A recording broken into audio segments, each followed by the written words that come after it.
ঠান্ডা ঠান্ডা শীতের সন্ধ্যায় গরম গরম কাবাব হলে কিন্তু মন্দ হয় না, তাই না? আর এই কাবাবটা এত সহজ যে ঝটপট বানিয়ে নেওয়া যায় যে কোনো সময়। 15 থেকে 20 মিনিট সময় লাগবে। চিকেনের একটা আইটেম। তো চলুন দেখি কিভাবে বানাই এই রেসিপিটি। প্রথমেই আমি কাবাবের কাঠিগুলোকে একটু পানিতে ভিজিয়ে রাখবো, এতে করে কাঠিগুলো সুন্দর সফট হবে। আর এরপর নিয়েছি এখানে মুরগির বুকের মাংস 200 থেকে 250 গ্রাম, কিউব করে কেটে নিয়েছি। আর এখানে নিয়েছি 3-4টা পেঁয়াজ, এখানে এরকম গ্রেটার দিয়ে গ্রেট করে নিয়েছি। গ্রেট করেই নিতে হবে, এখানে বেটে বা ব্লেন্ড করে পেঁয়াজ দেওয়া যাবে না। তো পেঁয়াজ গ্রেট করা দিয়ে দিলাম। আর 3-4 টেবিল চামচ দিয়ে দেবো লেবুর রস, পরিমাণ মতো লবণ দিয়ে দিব। আর এখানে দিব 1 টেবিল চামচ গোলমরিচের গুঁড়া দিয়ে দিব, বেশি করে ধনেপাতা কুচি। এরপর এই সমস্ত উপকরণগুলোর সঙ্গে একটু হলুদ দেব কালারের জন্য, চাইলে নাও দিতে পারেন।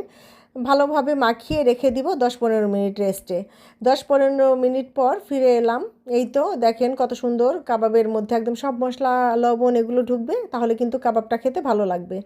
আর কাঠিগুলোও কিন্তু ভিজে গিয়েছে। এখন আমি এখান থেকে একটা একটা করে কাঠি নিব আর মাংসের টুকরোগুলোকে কাঠিতে সুন্দর মতো গেঁথে নিব।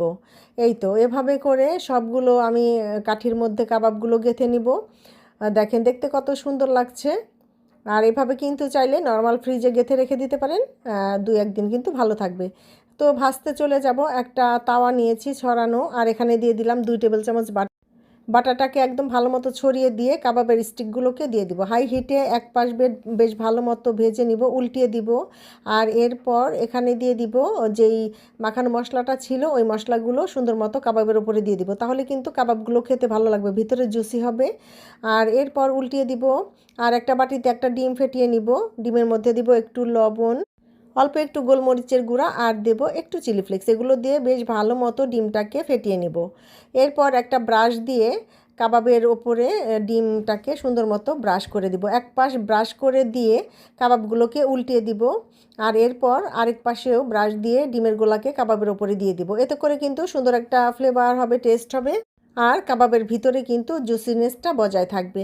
তো এই তো এভাবে করে আমি উল্টে পাল্টে ভেজে নিব। আর যখন সুন্দর মতো একটা পোড়া পোড়া দাগ হবে কাবাবে, তাহলেই কিন্তু তৈরি হয়ে যাবে মজাদার চিকেন ইয়াম্মি কাবাব।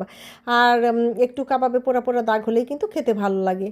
তো এভাবেই তৈরি করে নেওয়া যায় সন্ধ্যাবেলায় হুটহাট করে। চিকেনের আইটেম যেহেতু খুব সহজেই বানানো যায়, আশা করি ভালো লাগলো। এভাবে বানিয়ে খাবেন।